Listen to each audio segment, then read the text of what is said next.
So you are trying to obtain a trademark registration. You filed an intent to use application and you received a notice of allowance from the Trademark Office.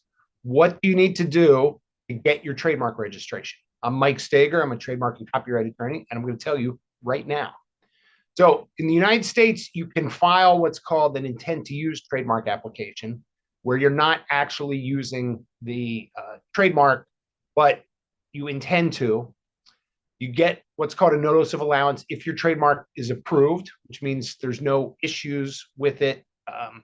No one else is using something confusingly similar.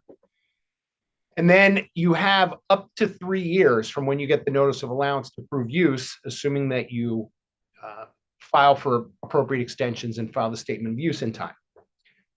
When you go to file the statement of use, you must demonstrate that you're actually using the trademark in connection with the goods or services that are in your application. What's that mean? For goods, you have to be using the trademark on the goods or on packaging for the goods, with a couple of very specific exceptions. For services, you have to be using the trademark in connection with the services. So in your marketing, in your advertising, and there has to be a direct connection where you can see that I'm Mike Steger, I'm a lawyer, and I have this trademark for legal services, something like that.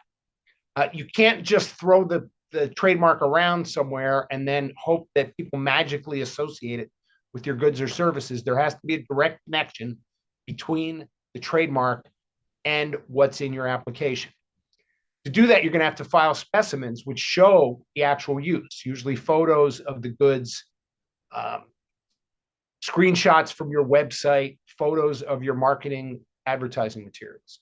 And then you're going to have to declare under penalty of perjury that you're using the trademark with all the goods or services that you are claiming that you're doing.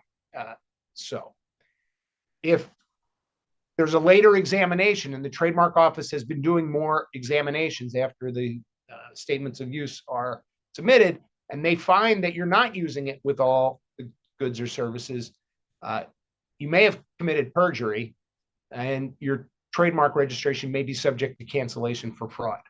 If you have any questions about how to show use for your trademark, give me a call. I'm Mike Steger. I'm a trademark and copyright attorney. Don't let the sun set on your intent to use application.